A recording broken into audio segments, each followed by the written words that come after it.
are you? Fine, fine. Okay. This is being live streamed. Okay. Where are you? Let's see. Up to when do you have classes? So what do you mean? Me? There's no break, right? Yeah, for December and so on. We still ongoing this semester. Up to when? I think it will be finished on February, I think, yeah. No. We still have 4 weeks. 4 weeks. It is 4 weeks Before the final exam. final semester. Yeah. Okay. Good. We just finished, and so we're computing grades and so on, and meetings and so on. So it's the Christmas break. You know how it is. Yeah. Yeah. And then we have a calamity, right? There's a very strong typhoon. Yeah. So it's a very strong typhoon. Many people are killed. In Philippines? Yeah. Oh, when? I think Thursday, Friday, over the weekend. Not here, Friday. in Central Visayas, but it's quite disastrous. So our students are also there, so I'm quite sad. Yeah, quite sad. But you are okay, right? Oh yes, it's not in our area. It's not a part of the country, but still, it's quite sad. Yeah. At this time. Okay, how are you, Fritzky? I'm fine. I have a really good weekdays and weekend last weekend. Very good. Nice weather. How are you, Yeah, it's nice weather. Okay. How are you, Dr. Maria? Fine, thank you. Hi. Okay, good. So we have how many people now? We have 25 participants. Okay. Are we waiting for more? I don't know. Should we start now or we waiting for like another 5 minutes? Yeah, I'm okay. Yeah. Maybe we can start now. Oh, just start now. We ended about 3:30, right? Yeah. Okay, good. Yeah. I'll be drinking my tea now and then. How's the weather in Georgia? How is it there? It's rainy day. This day. Okay. Oh yeah, here also. I think that's the typhoon that we have. Yeah. Yeah. Nice to see you again, Dr. Maria and Fritzky. Yeah. Yeah. Hope to visit you again sometime. When Sure. things are better. You have a dink in your faculty, right? Do you have him in your faculty? Is it a dink, Dr. Adink? Sorry? Adink? Adink? Oh no, it's from the other university. Okay, it's not in Muhammadiyah, right? Okay. Yeah. Yeah. But you know him? Yeah, Pak Fajar, a friend. I know him. My friend, Mr. Ading. I think you're friends, right? Dr. Yes, Fajar. my friend. Yeah. He was our student, Oh, yes. With Nurul too, yes. Nurul from Diponegoro yes, University. Yeah. Yes. I was in the same undergraduate in Diponegoro University with Nurul in the same class. Yes. I see. Same from Diponegoro. I said to Nurul that we invite you. Okay. Yeah. We hope that we can meet in Yogyakarta and Nurul will come to Yogyakarta if you are in Yogyakarta. Yeah. It's not very far, right? So an hour or 2 hours. Yeah. We hope that will happen soon. We hope the pandemic will end soon.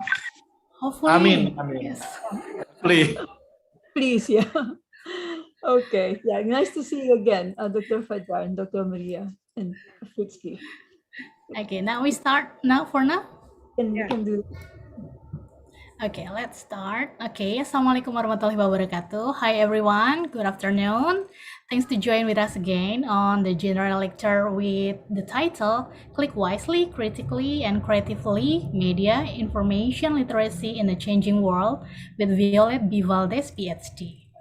Last week, we already discussed about media literacy in the changing world, and now we want to continue the next session with the information literacy. Before we going to Dr. Valdez, I want to a little bit sum of our discussion last week to refresh our information about the last meeting. Dr. Valdez last week already explained to us about the what is the media and then the features of the media, why we need new media literacy, and how to be a literate when we consume the media by knowing the media are constructed and then the audience negotiate meaning in the media, and media are commercial entities that we have values and they have the ideology. So today, I believe we will get another precious knowledge about the information literacy by Dr. Valdez. So without further ado, so everyone please welcome Violet B. Valdez, PhD. Thank you so much, Fritsky. And I'm so pleased to see you again, to see Dr. Muri and Dr. Fajar, and to meet your students again. And I'm grateful about for this opportunity to speak to your students and to be part of your activities in school. No, thank you so much. Now, let me see. Can I share my screen? So I can begin. Yes, please. Okay.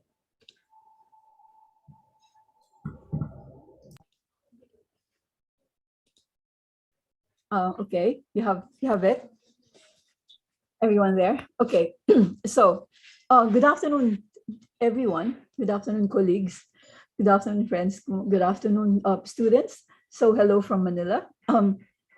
As I was saying, I'm so pleased to be here. And then this is the second of the lectures, and I understand this is the first time you are. This is the first lecture in your visiting professor program, right? There's something wrong with it. Okay, good. Let me see. Fritsky was trying to summarize a bit to bring us a little bit to what happened last time, but I'll do that also in a while. Okay, so those of you who were here last time, perhaps you remember the word construction. That should bring us to our topic today. But before that, let's clarify some house rules. If you have comments during the lecture, I should say, please use the chat box. If you have, my talk will take about 30 minutes. The entire session will take about 1.5 hours. If you want to speak, I will be happy to hear from you, but that will be after the talk. I understand that's how you've arranged things. You'll have to unmute yourself, and if there are connectivity or other problems during the talk, I understand there was some noise last time. So I was wondering where that was coming from. So I was wondering it was from the air conditioning in the enclosed room where I was. Anyway, if there are problems during the talk, could you give me a nod, Fritsky? Just raise hand or in the chat box. I think I can say it. It's okay. Yeah. So please indicate any issues in the chat box or call my attention. Okay. I think you can unmute anyway. So today is part 2 of this lecture on media and information literacy. As we said last time, this concept combines 2 concepts, that of media literacy and information literacy. In the first part of the lecture, our focus was media literacy. Today, our focus is information literacy, and then we will discuss the fusion of these 2 literacies into what we refer to as media and information literacy. We begin with a review of what we took up last time, so to elaborate on what Fritsky was discussing earlier, and then we will move on from there. And so the topics we will take up today are a review of what is media literacy, and then we will discuss what is information literacy. We'll try to define information and the skills comprising information literacy, and then we'll look at the combination of these 2 literacies into the concept media and information literacy.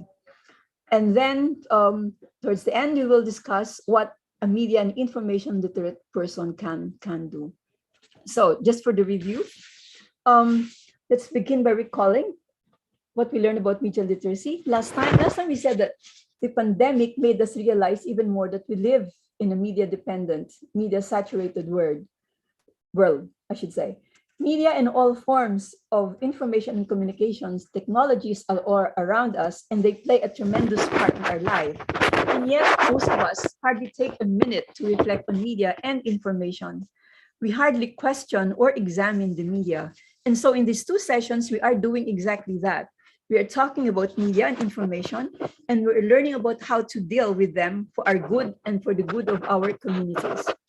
I'm referring to the knowledge and skills that are referred to as media and information literacy, or MIL. MIL, media and information literacy, is actually, I'll repeat again, a fusion of two sets of skills, media literacy and information literacy. So last week we discussed media literacy. Today we'll review that and then move on to information literacy. So we started last week by defining and describing media, and then we spoke about traditional media or legacy media, such as the print and broadcast media. They are referred to now as traditional or legacy media. In addition to them, we now have new media. These are new media, which are the product of innovations, information, and communication technology. We continue to refer to them as new because this is evolving. Every now and then, with innovations in information and communication technology, we come up with new media. They are interactive forms of communication that use the internet. Among them are ebooks, online news sites, podcasts, blogs, the Internet of Things, and all other computer-aided, web-based communication formats. Social media is a subset of new media. New media continues to evolve as a result of these innovations in information and communication technology, or ICT, and that's the reason why we still recall them, I suppose, new media. Just sound check. Is it okay? Am I being heard? Yes. Am I loud enough? Okay. Yes, yeah. yes. No extraneous sounds. Yeah. Okay. So to be able to use media, either the legacy media or the new media, we need certain skills.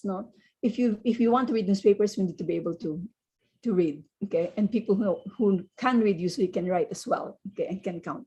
These are the traditional literacies we're referring to. The new media require new skills. Okay. So to be able to use media, basically we need to be able to read and write, but these skills are not enough for us to understand media messages. There's more to understanding the media other than being able to read and write, because there's a lot of hidden messages in them.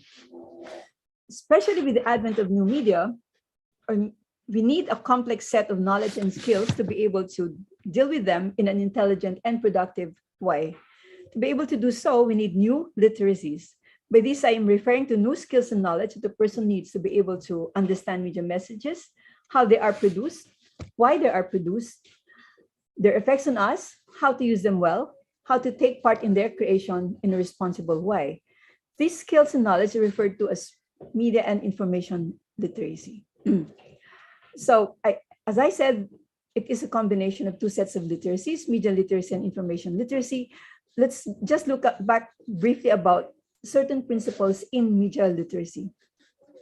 Media literacy refers to the knowledge, skills, and values that enables a person to critically understand media and actively participate in it. Just a moment. Oh, someone's calling. Okay. With media literacy skills, we are able to interpret and make informed judgments as users of media. We also learn skills to become producers of media. Media literacy is about the critical and creative abilities in the use of media and information. The skills that comprise media literacy involves understanding the nature of the media. And there are 6 characteristics, principal to the nature of the media. So let's just recall this. We discussed this more lengthily last time. Let me just recall this because it's important in understanding media and information literacy. Oops, won't move. Okay, so here they. So the nature of the media, these are 6 characteristics of the media. First, media are constructions. Media are not objective reflections of reality. They are productions produced with specific purposes, following specific processes that are medium specific. Second, the media construct literacy. They provide observations and experience of reality. And these observations reflect the media's producers and are also limited by characteristics of the medium and so on. A third characteristic is that audiences negotiate meaning in media. audiences are not passive users of the media, as you know. We, the audiences, are active users of the media. We process media messages through our own eyes, so to speak, through our own experiences, through our attitudes, our cultural background, and so on. This is to say that we negotiate meaning in media. So that's what we mean by the term negotiate. A fourth characteristic is that media are commercial entities. As commercial entities, well, we know, media production is a business, and hence it's governed by the profit-making imperative. Of course, we know that there are state-sponsored media and so on, and they follow other models. But still, there is a goal, a motivation behind the production of media. A fifth characteristic is media have values and ideology. Typical mainstream media represent the establishment, that is the existing social order. Perhaps, I'm sure American films are also popular in Indonesia, right? So a typical American film like Spider-Man, or a television series like Squid Game. Are you familiar with the Squid Game? They carry ideological messages and value systems. For instance, the proper role of women, the role of wealth in happiness, the virtues of consumerism, the meaning of success. Media messages carry in themselves certain values and ideologies. They tend to perpetuate these values and ideologies, and rather than question them.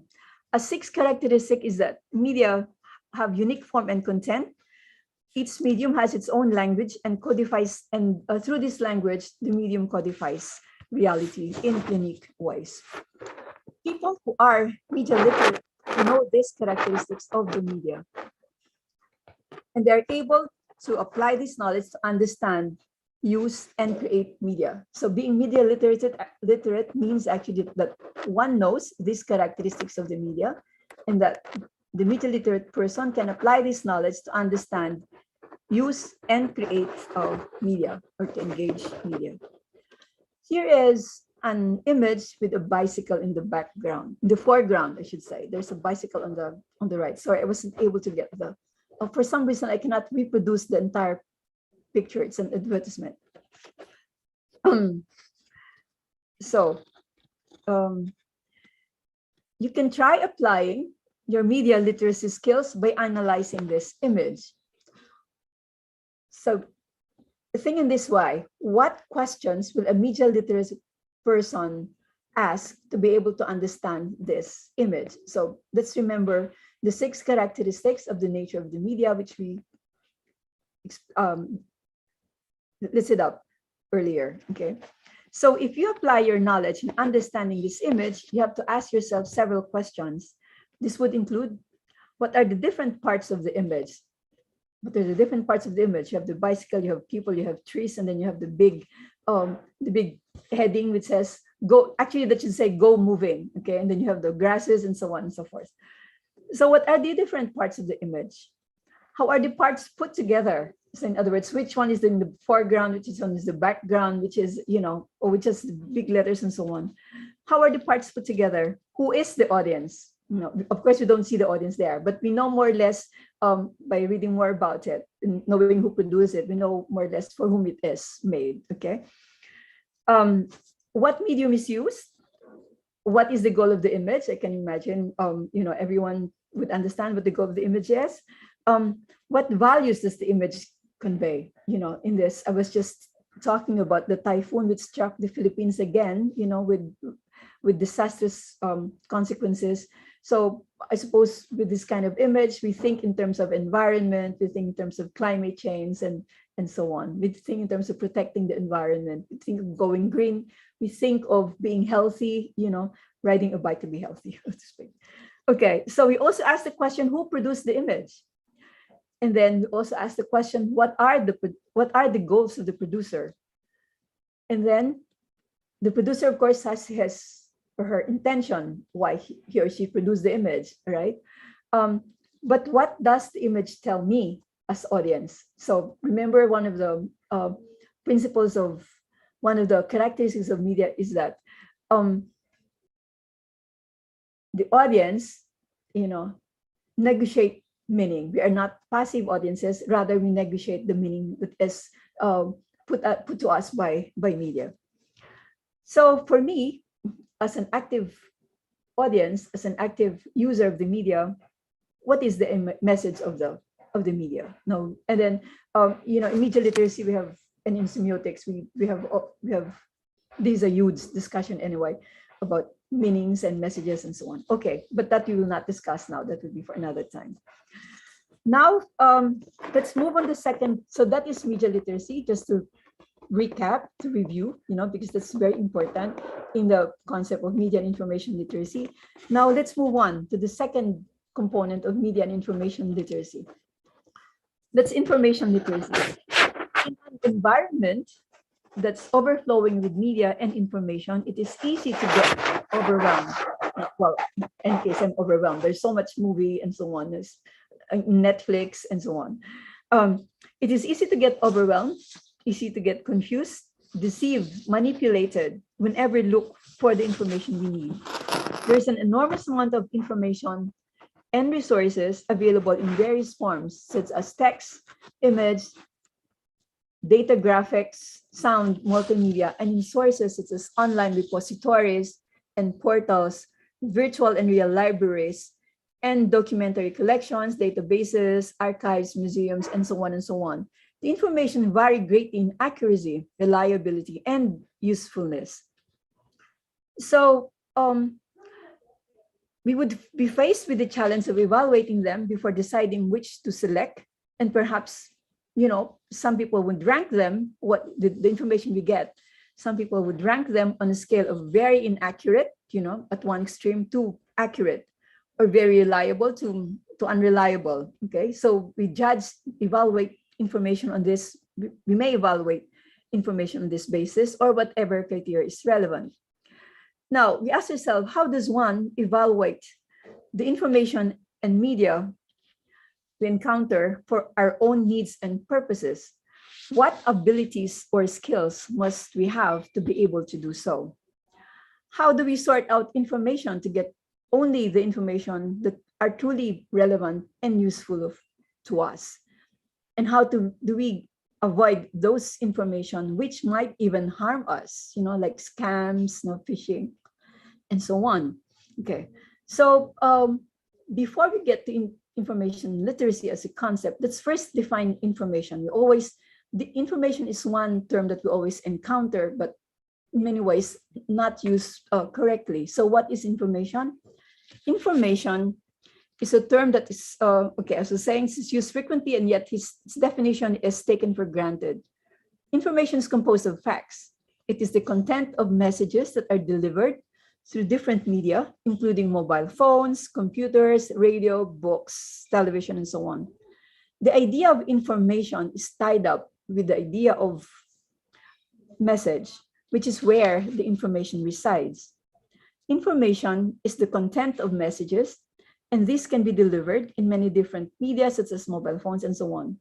In the context of the information society or the information age, information refers to digital information, and it is regarded as a commodity which can be stored, processed, transmitted, and received through computer databases and networks. It is a commodity, so something which is actually traded, right? So we can buy, sell, so to speak, information. It is valuable. To be able to select wisely from the vast amount of information made available by media and various information providers, people must have the ability to understand their own information needs and to locate, retrieve, and evaluate the quality of the information they can access. Because there's so much information around. So the challenge to us as users, as consumers of information, is to be able to evaluate what is out there, according to, on the basis of our needs. So in the first place, we should know why we are looking for information. We should be able to identify our needs. Now, our needs for looking for information. Okay. So the set of individual competencies that are needed to identify, evaluate, and use information in the most ethical, efficient, and effective way across all domains, across all domains, occupations and professions, this is referred to as information literacy. As opposed to media literacy, information literacy focuses on the purposes of engaging with information and the process of being informed. It places emphasis on defining needs and problems, relevant information, and using this information in a critical, responsible, or ethical way. Information literacy is strongly associated with the concepts of learning to learn and making decisions. So as the slide tells us, information literacy embraces a set of thinking and practical skills, attitudes, and knowledge involving these things. Knowing when information is needed to help solve a problem or make a decision, knowing how to articulate that information need, knowing how to state it, right? Locating and accessing and retrieving relevant information, interpreting, understanding, and organizing information, evaluating information along the following criteria: credibility, authenticity, relevance. Communicating the information to others if necessary and if we want to, using the information to accomplish certain purposes, ethically and responsibly communicating one's understanding or newly created knowledge to an audience in an appropriate form and medium. Okay, so these are the set of thinking and practical skills which comprise information literacy. For college students, we may simplify, we could put together this set of competencies, attitudes, and knowledge into 5 things. Yeah, so let's take, and these are: identify our need, locate resources or locate sources, evaluate the sources, come up with hundreds of thousands of sources, apply our thinking skills, and then acknowledge our sources. Let's we'll evaluate. Oh goodness, sorry. I wanted to. Most of us are familiar with the term literacy, and some of you may have heard of. Oh, sorry. Most of us are familiar with the term literacy, and some of you may have heard of information literacy. Sorry, I wanted to show that video, but for some reason I lost that slide. So, just to, are you seeing the video actually, or just the? I just hear the voice. Just hear the voice. Okay. Okay, something went wrong. Okay. I seem to be using I'm using the PDF file. Okay. Let's see. Just a moment, huh? I think.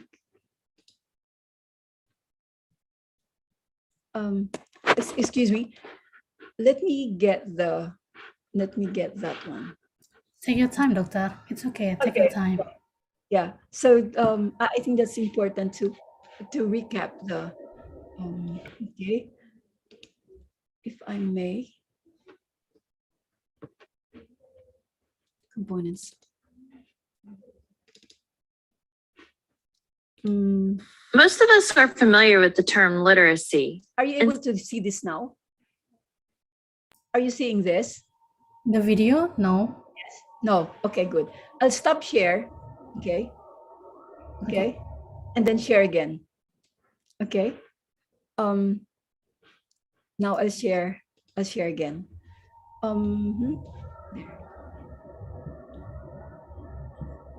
Some of you may have heard of information. Yes, now we can see the video. Yeah, there is a sound in the background. It's not from me. Okay. Which one is that? You see that one? Do you listen? Do you hear that? Yeah. It's not from me. Where is that, Dr. Fajar? There's a sound. No. Now it's gone. Oh, okay. It's there. It's there again. Do you hear that? No. There is a sound in the background. Anyway, okay, good. So as long as you're able to hear me and hear the video, okay? So this video is meant to summarize more or less. No, what I'm discussing as the definition of information literacy. See. Okay. But are not exactly sure what information. Okay. Good. Most Sorry. of us are familiar with the term literacy, and some of you may have heard of information literacy, but are not exactly sure what information literacy is.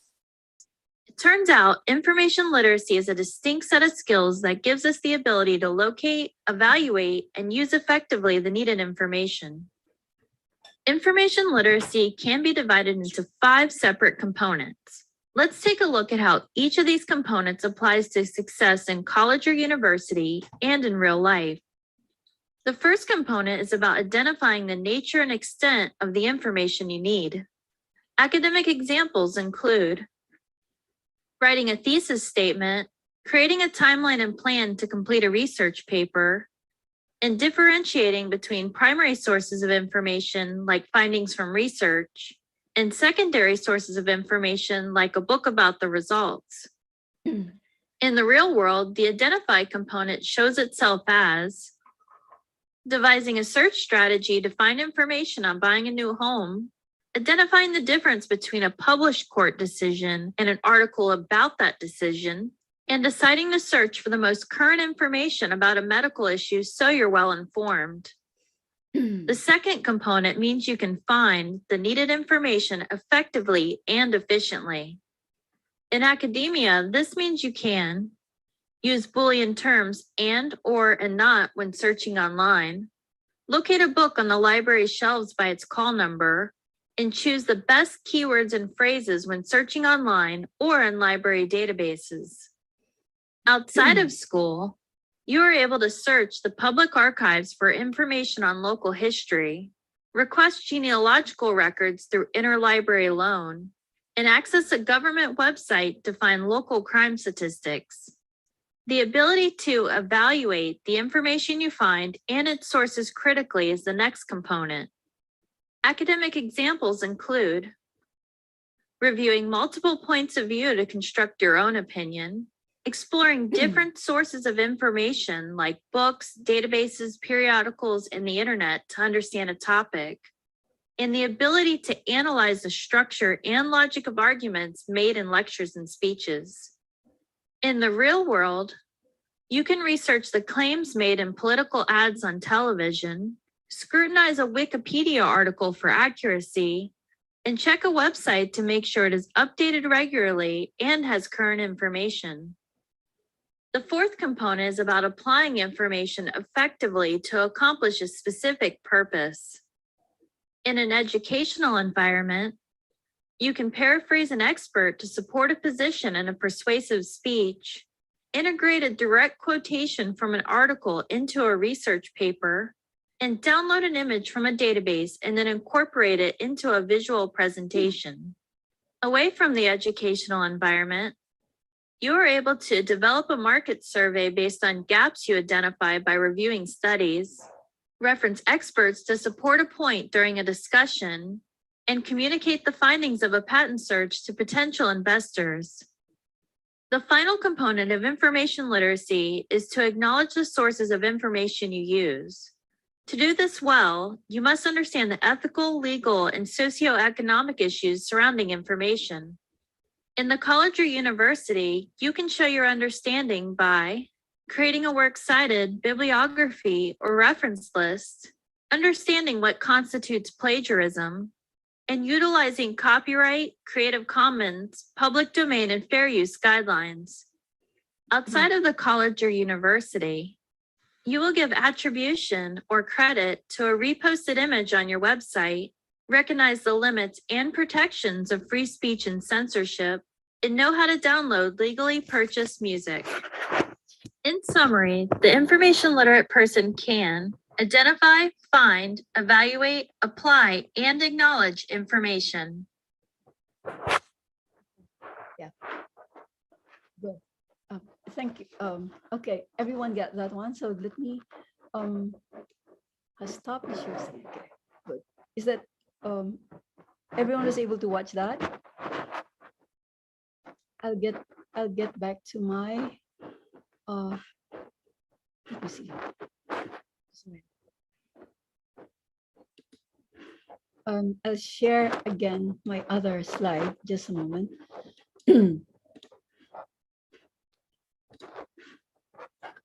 Okay, lecture, okay. Now, where is it? There.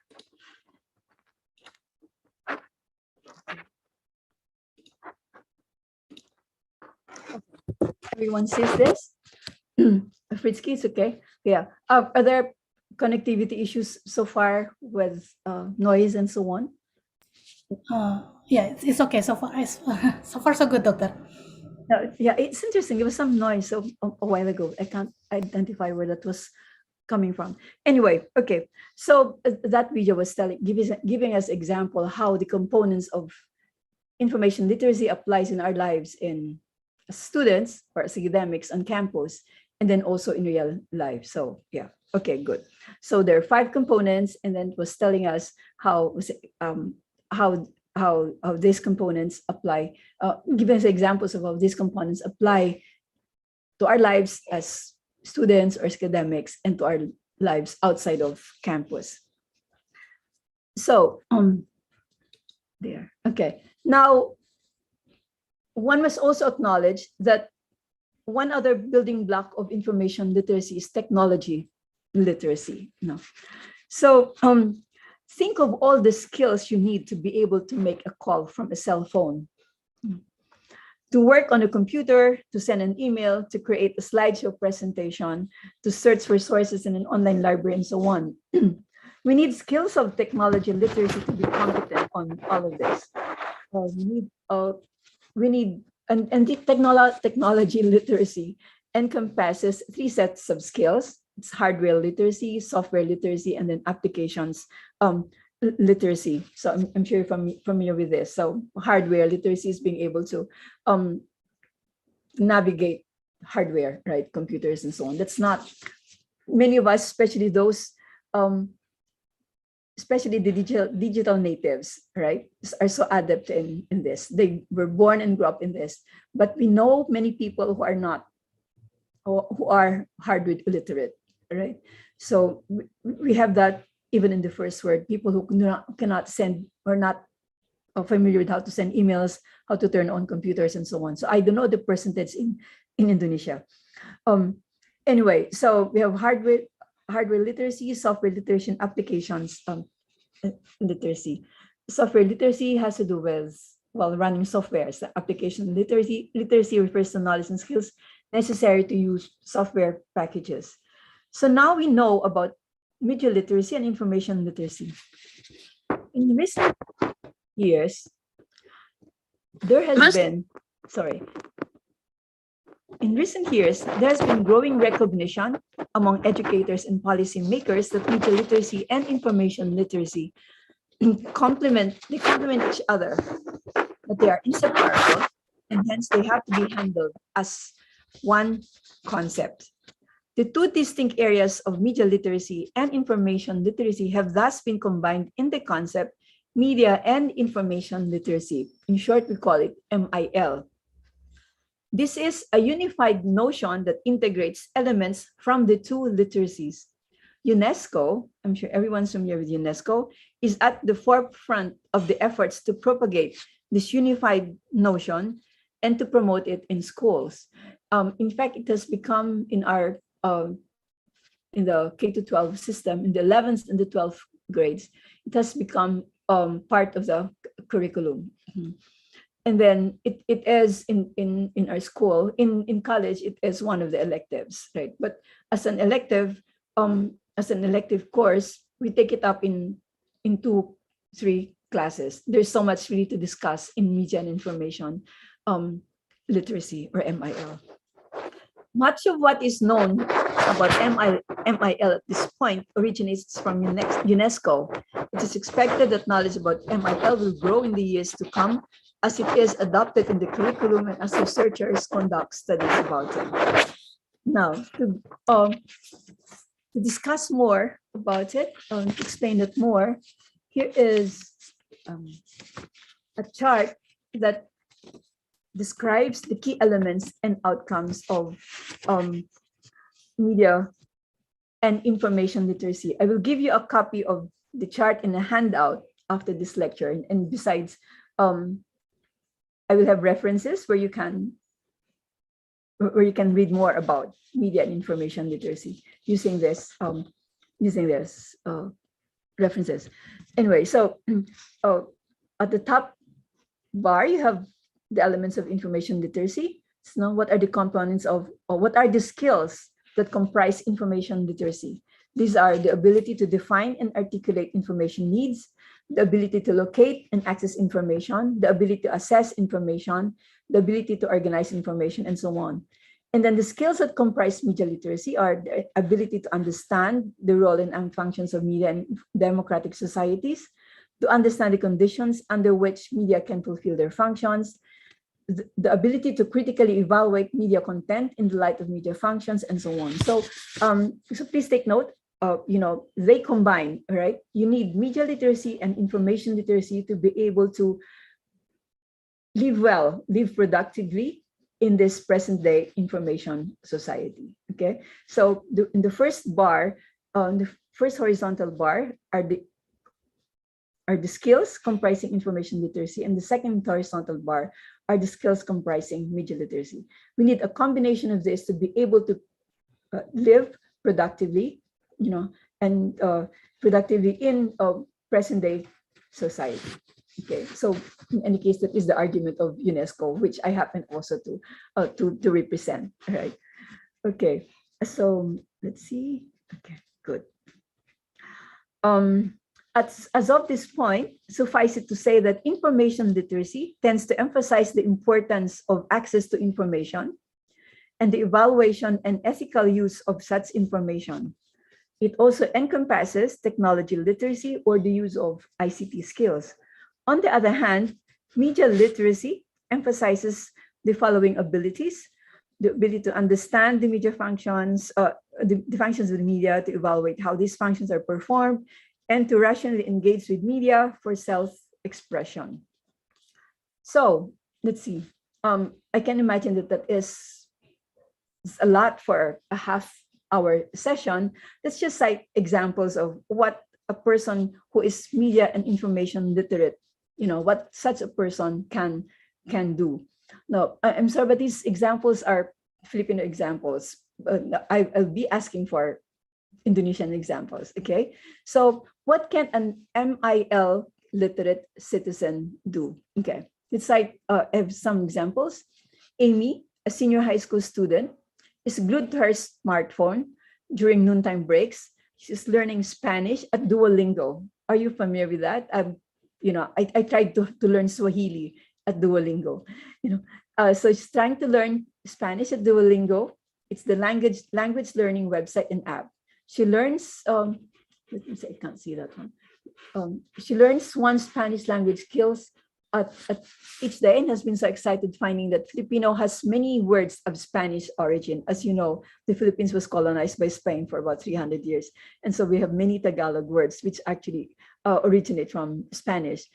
Now, Ami's teacher is also busy learning something new on weekends. She's enrolled at the Coursera course, Making Sense of the News literacy lessons for digital citizens. Actually, was actually part of putting together this Coursera course. It has been helping her teach a course on media literacy. May I ask if there are some of you who are taking any Coursera course? I am actually taking a Coursera course of several, doing several Coursera courses. And then there's another example of a senior citizen, Lola Techi. Lola is a Filipino word which means grandmother.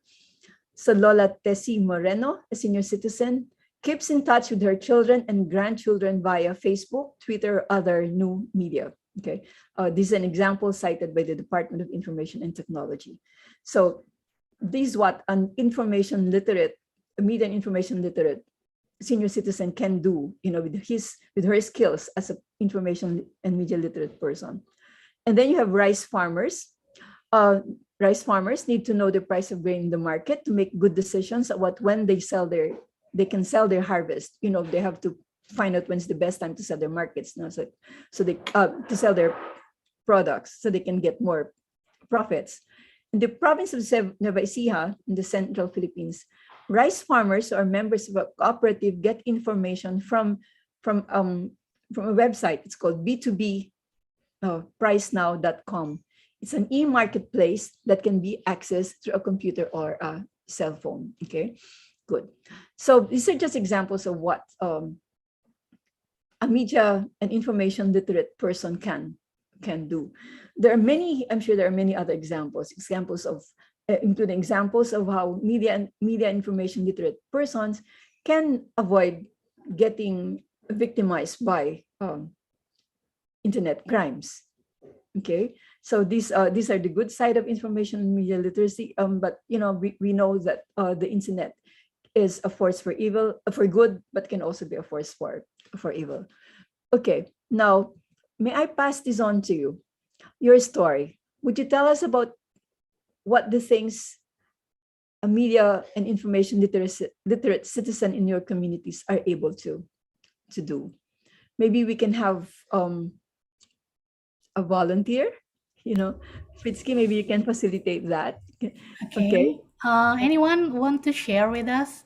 Ada yang mau cerita tentang media and information literate yang pernah dilakukan mungkin di daerahnya? If you have any experience with your community that use the new media to do the media and information literate as a citizen, do you have any experience that you want to share with us?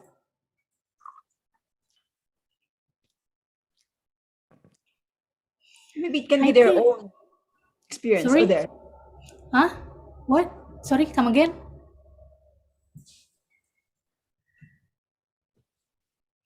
Anyone of you want to share? But maybe Dr. Valdez, I want to tell you a story about Merapi. I forgot the account for that. Merapi. Sorry, That's yeah. Right? Yeah. The volcano, yeah. But we have one account on Twitter who always inform about the information about the Merapi. So every time if the Merapi explosion, then they will give information to the community. So everyone and the citizen, especially they are who stay in Jogja, they will know the news about Merapi compared to another information that officially from the government. Sometimes they more believing into the account. I forgot the name of that account, but we have it in here. Yeah. Okay. Very good. That's a very good example, Fritsky, right? Jalin Merapi. The name is Jalin Merapi. Thank you, Mbak Firly. Yeah, that's a very good, a very good example. In fact, media and information literate persons, are able to access such sites, which help them avoid disasters, right? So they're able to get credible first-hand information about when it is becoming dangerous for them, especially if you're living around Merapi, right? Merapi is the Yes, name. Merapi Mountain. I had the good fortune to be able to visit it. I think about a month after it erupted. We were in Jakarta at the time. So, but it's always erupting, no, Dr. Fajar? I think Merapi is very active, right? Yes, still active. Yeah, still active until now. Yeah. It's, there are a lot of meats around it. So I'm told there. I saw very nice pictures about it.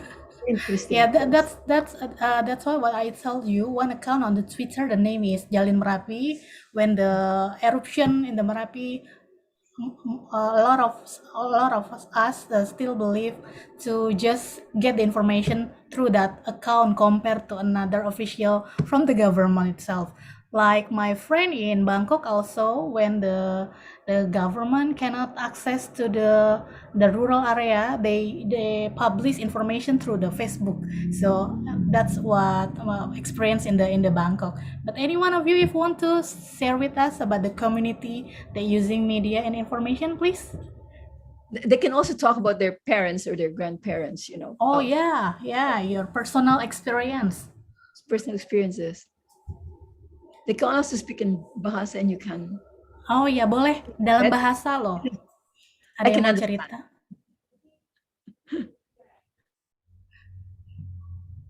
Ada yang punya pengalaman mau cerita boleh, ditunggu. Mas Erwan mau cerita? Community sepedanya mungkin, Mas? Belum dulu, Mbak. Belum. Nyimak. Okay. Hi, Hai. Lo ditanyain loh. Erwan. Who's that? Who's that? Which kid Yes. laughing? Yeah, that's Erwan, but he said, I'm gonna pass it. Okay, pass. Okay, good. No. So Okay, that's why I'm laughing. okay. Sorry to put everyone on the spot, but anyway, this is something maybe you can do afterwards. So think about the things a media and information literate citizen can do. Given all the competencies that they have in the use of media and information, what are the productive things they can do, right? So what do you use media and information for? So these are very important skills at the moment. Okay, so I'll pass. I can imagine it's no. Okay, it takes some time to process this. So maybe this. Sorry, Doctor. Someone, a student, share the experience through the chat box. Okay. It comes from Ari. I will read it for you. He said, Okay. my organization, LPPM Nuansa, a student first organization in the UMY, they say we have one program about media literacy where we teach elementary students about how to use media wisely. Okay. That's great. Yeah. I'm sorry, I cannot access the chat while I'm on screen sharing. Thank you so much for the contribution. That's lovely. Okay, yeah. Okay, and there are 11 other messages in the chat box, Fitzky. Maybe they're saying other things. No, doctor. That's only like announcements for students to go to the attendance form. Okay, good. Yeah. So there. Okay. So thank you for the example, Fritzky, and thank you for the example also contributed by one of the students. That's really great. Okay, good. Now, so let's summarize what we're talking about. Now, okay. So let's summarize all this. The skills of a citizen who's media and information literate. What can that person do? That person can understand the role of functions of media and other information providers in democratic societies. They can understand the conditions under which those functions can be fulfilled. They are able to articulate when they need information, like, I want to look for information about how dangerous or how safe it is to be in Marapi, around Marapi. They can locate and access relevant information. In other words, they know how to search. They can critically evaluate information. They know what is primary source and that is secondary source, what is not reliable, what's not reliable. They can extract and organize information and media content. In other words, on the basis of sources from the internet, they're able to write papers, term papers, or research papers, and so on. And then they're able to synthesize or operate on the ideas abstracted from content. Another skill they have is they can ethically and responsibly communicate their understanding of created knowledge on audience. In other words, they might create a message on Facebook or a video, and they know how to communicate this in a responsible way. And then they're able to apply ICT skills in order to process information and produce user-generated content. So in other words, they can make videos, maybe they can post messages in Facebook, or create videos in TikTok and so on.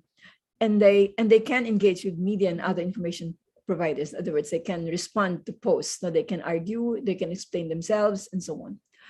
Okay, so actually that's the end of my presentation. As educators, our goal is for the young people to have all these skills that will enable them.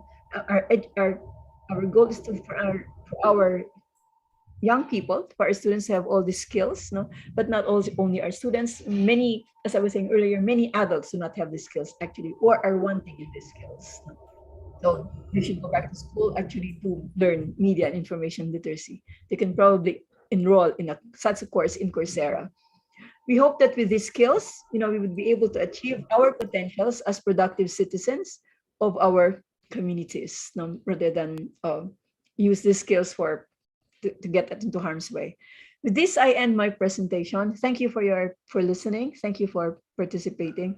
Thank you, Fritzky, for moderating, and thank you for the presence of all the colleagues. Yeah. Okay, thank you so much, Dr. Valdez. Actually, we have some question in here. Okay, stop Let me share. go. Stop Yep.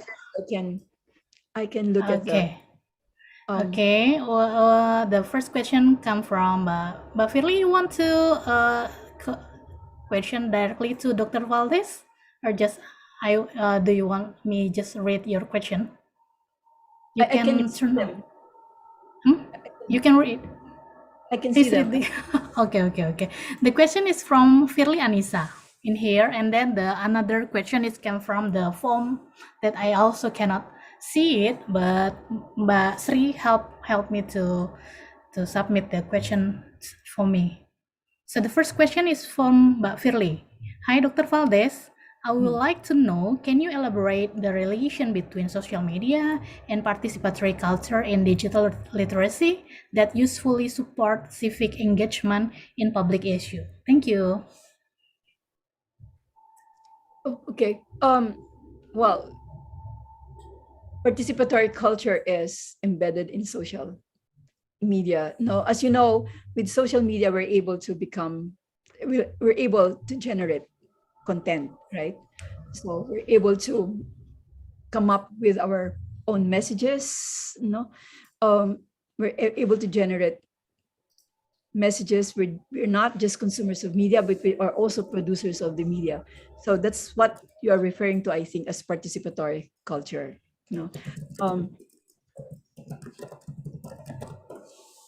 Social media allows us to participate more in politics, in civic life, in civic activities. It allows us, social media allows us to voice, gives us the platform through which we can voice our own opinions, through which we can express our own opinions, and through which we can also contribute to the discussion. You can post images, you can post text, and so on. So all of this, right? So social media makes possible. In fact, it's not only social media, but the internet itself, right? Internet itself is a boon to participatory culture. So the internet, we have become less of a passive audience, but we have become more of an active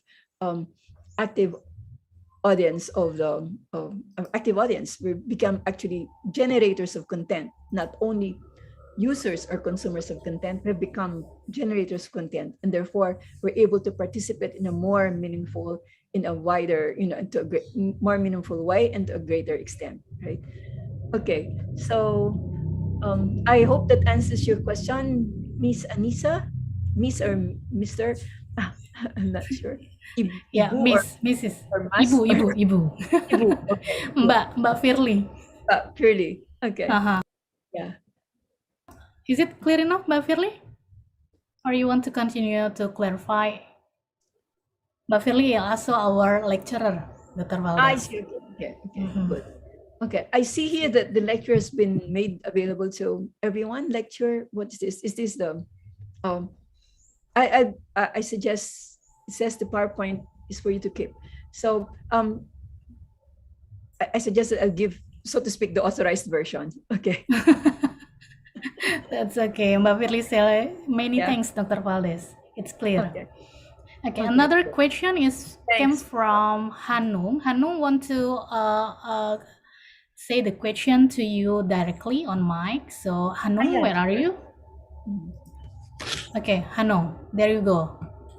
You are muted. Please unmute yourself first. Okay. Please. Okay.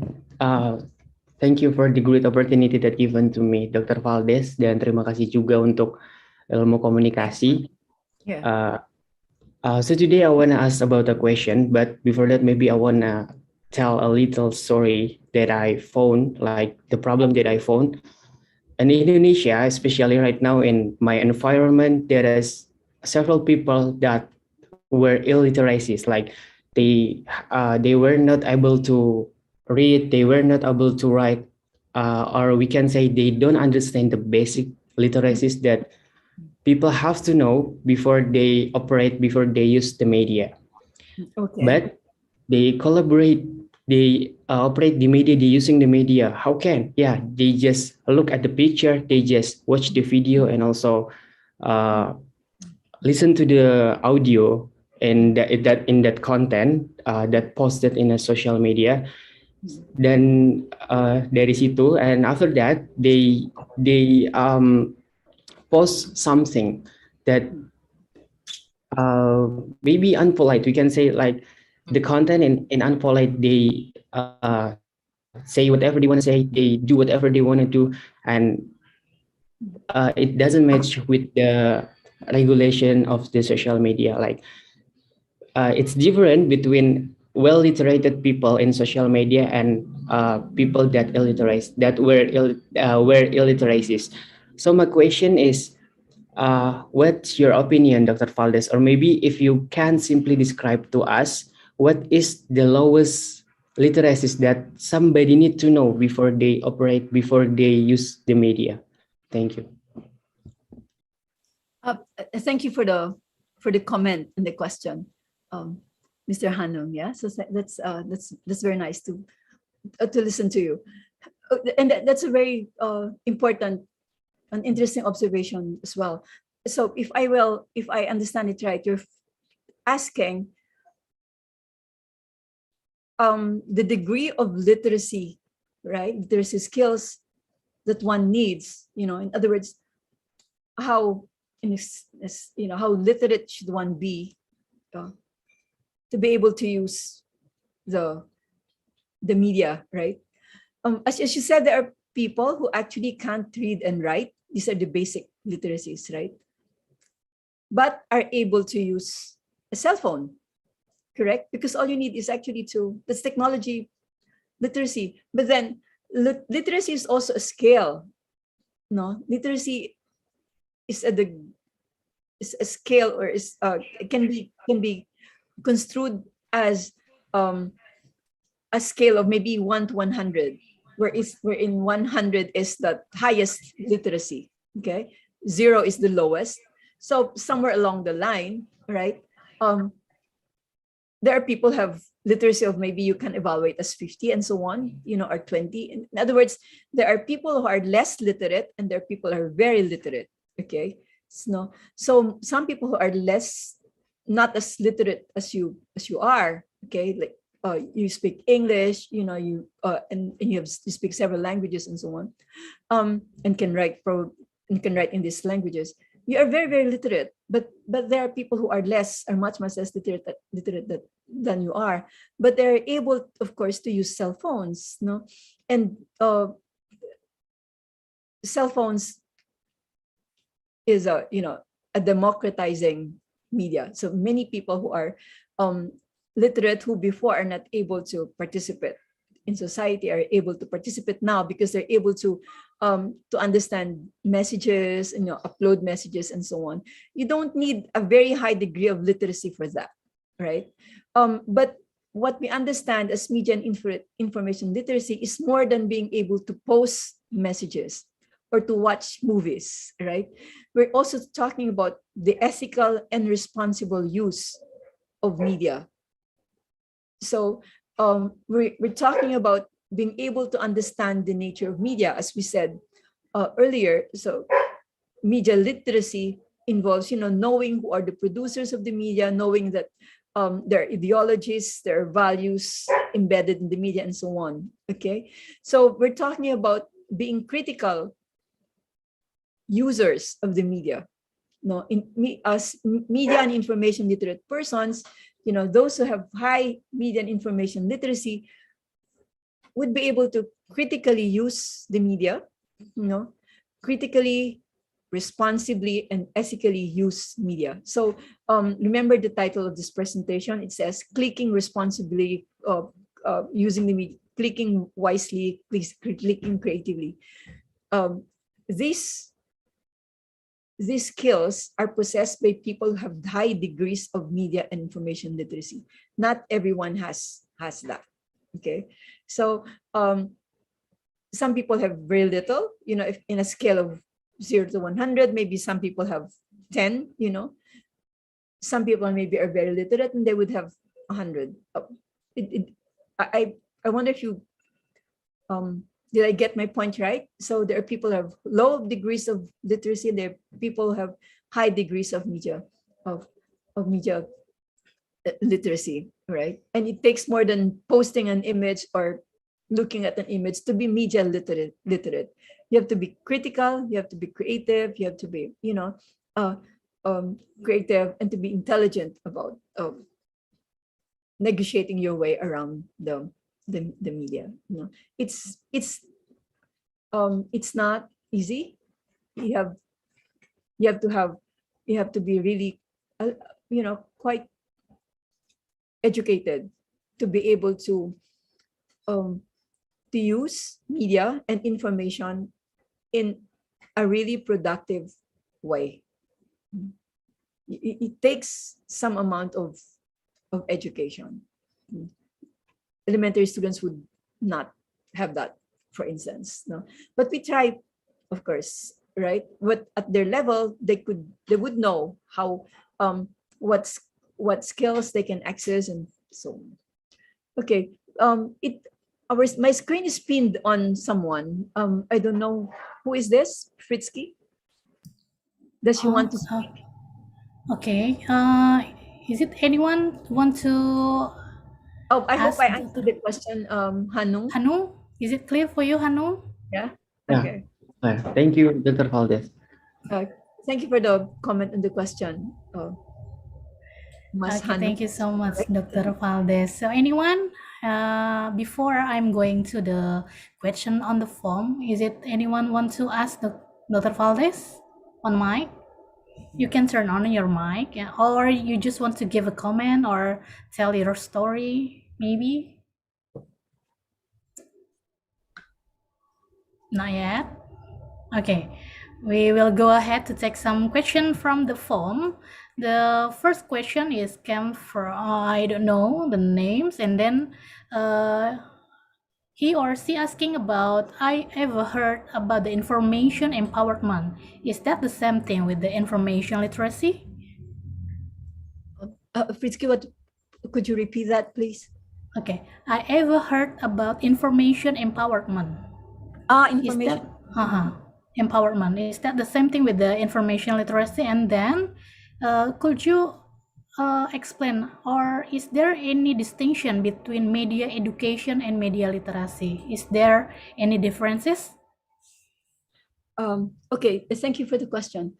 I'll take the second one first. The difference between media education and media literacy. Media education is the course, that one takes to be able to become media literate. So that's actually a good question, right? We take media education. It is a subject. It is also a course. You can take a degree, a bachelor of science in education, major in media education, right?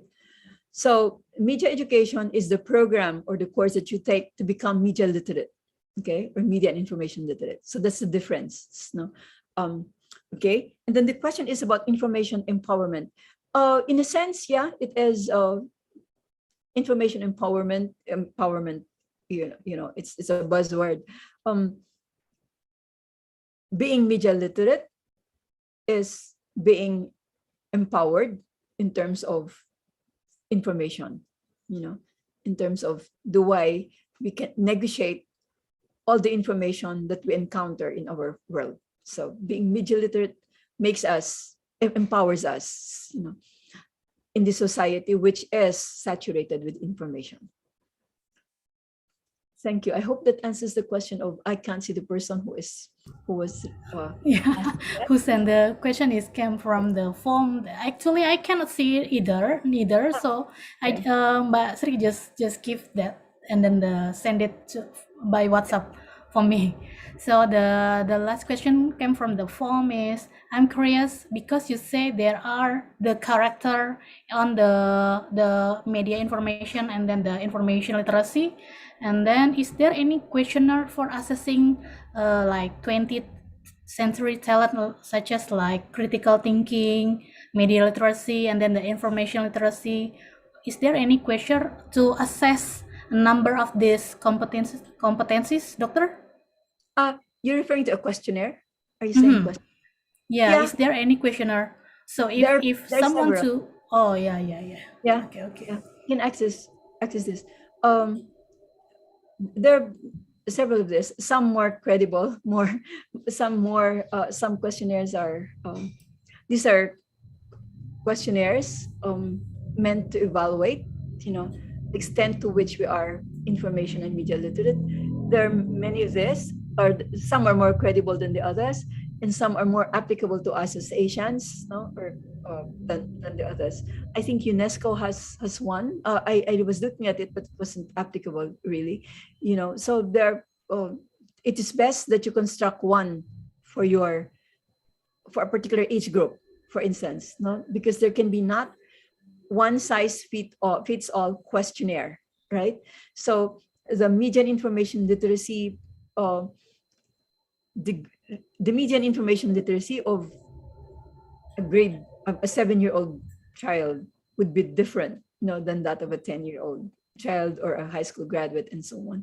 So there are different kinds of instruments. Let's call them instruments, because there can be questionnaires, there can be other types of tools. There are different tools which enable us to evaluate the degree of information and media literacy of people.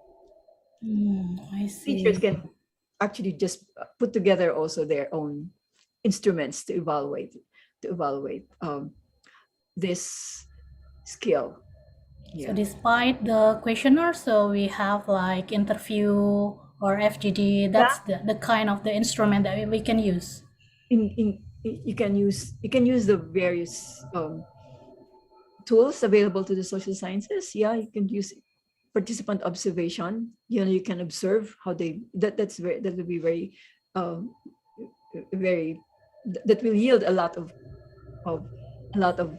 clues actually.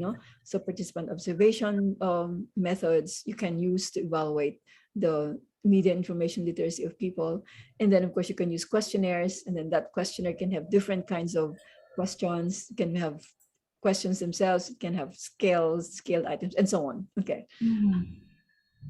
I see. Okay, thank you so much, Dr. Valdez, for the answer. So anyone of you guys that still have a question for Dr. Valdez, please? Just raise your hand or just turn on your mic. Then we'll be glad to hear your voice and your question. Maybe they can show themselves. I'm seeing a lot of just pictures. Yeah, a lot of pictures in here. Pictures are just because we actually, in my classes and also in conferences, we encourage that they show themselves if their connectivity enables that, because then you're actually, this is a very alienating tool for conversations, right? So it helps when one sees the people's faces rather than just their names. Okay. So we actually encourage that. These are all names and pictures. Yeah, pictures. Okay, guys, you can turn on your cam.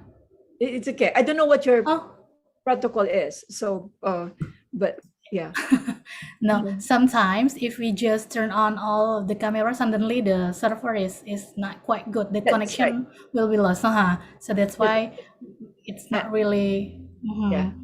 Yeah, I know. That's why. So only if connectivity allows, then we encourage them to actually. Then you are not really so alone. In fact, I don't know whether there are people behind those. Okay, but I'm sure they are. Okay. So we encourage them actually to show themselves. Yeah. Then you feel so alone, right? So at least I see you, Fitzky, and I see Dr. Maria, and so on. You're not alone. I'm with you. Yeah, they're asking questions. I'm not alone. Alright. So, Okay. yeah, it was Zoom So, situation. is there any question, guys? Or boleh dalam bahasa loh, kalau mau sharing mungkin. I think that's a lot to process. Maybe I hope their teachers would take this up with them. You know. Yeah. Okay, and then there are references. I'll give you the Yeah, maybe the authorized. student will need all the materials such as like your presentation and then the journal that you have. Maybe they want to read more, and then maybe you can put your email so they can contact you later on if they have any question. Okay, yeah, do that. So I'll send it to you. I'll send to Dr. Maria or to you as well, Fitzky, the presentation or the authorized version of the presentation. It has the list of references, so maybe they can take that up, or their teachers can perhaps elaborate on the principles we're talking about in their classes. Yeah. Yeah, as you know, Indonesian sometimes we very active using the new media such as the social media, but for you're not the one. literate, yeah. So that's why, but for literate, to be a literate in media or in information, I think we should learn more about that so we can use Especially, social yeah. media wiser. Yeah, in a responsible and ethical Yeah. way, right? Many people use Indeed. it, but, perhaps they can use it in a more productive way, so they can gain more from it. They can derive more from it. All right. So guys, you don't have any question for Dr. Valdez? Okay, we're fine. Mazin, Yeah. you want to ask a question? They're shy. That's okay. Yeah. Oh, there's someone. Shy. Okay. Still gonna pass. Okay, if no one of you have a question for her, so maybe you can just turn on your cam. We take a picture before we close this session. That'd be nice. Okay. Yeah. We'll For the take last. Fritzky, you'll take it. Okay, I want to take a picture. Okay, please. I wait like 1 until 2 minutes for you to open your cam. Please help me, guys. Okay, I can see the face. Okay, I still wait like 1 more minute. Okay, hello, Poppy. So you can put your lipstick or mascara or anything. Hi, guys. Hi, okay. Mbak Sri, can you help me to back up the photo session? I think we only have like 2 slides. Okay, I still wait like 10 seconds from now. 10 seconds. 10, 9. Okay, no, 8, this 7, 6, 5. Most of them do not want. 4, 3, 2, 1. Okay, now we take a picture. Take a picture, slide 1. Cheers. Okay. Thank you. Okay, for the next slide. Okay. Yeah, everyone's there. That's really nice. Hi. 1, 2, 3. Smile. Good to see everyone's All face. right. The others just like the others shy. are shy, I guess. Okay. Okay, thank you, Mbak Tirta, Poppy, Rahman, any one of you who just turned on your cam. Thank you so much, Nabila. Thank you. Thanks to those who turned on their cam. Bila. Yeah. Okay, good. Okay. I think before we close this lecture, I might give the opportunity for Dr. Maria Enda to give the close statement for us. So it's good to you, please, Mbak Maria. Thank you, Frisky. First of all, I would like to say thank you very much to Dr. Valdez for the insightful 2 days presentations. Yeah, thank you very much for that. I hope in the future we still can have a discussion like this in the next next topics. Yeah, hope so. And then the second, I would like also say thank you to all the participants for your presence and your questions and the discussion. Thank you very much. So I hope in the next topic that the next guest lecture, I mean, you still have motivation to present and join the discussion. Okay, I think that's all. Again, thank you very much for all the participants here, including Dr. Valdez. See you in the next discussion. Okay. Yeah. Good. Thanks, Dr. All Amelia. right. Okay. Well, we have holidays, so I would like to greet you all happy holidays. Okay, thank you so much, Dr. Valdez, for the lecture. I hope we will have another collaboration in the future, like what Dr. Muria Endah said just now. And anyone, great. Thank you, everyone. So we are really appreciate for you for being here. And then thanks again for joining us today. Hopefully you are stay safe, everyone, and then stay healthy, stay happy. We will see you next time. Bye. Wassalamualaikum warahmatullahi wabarakatuh. Bye.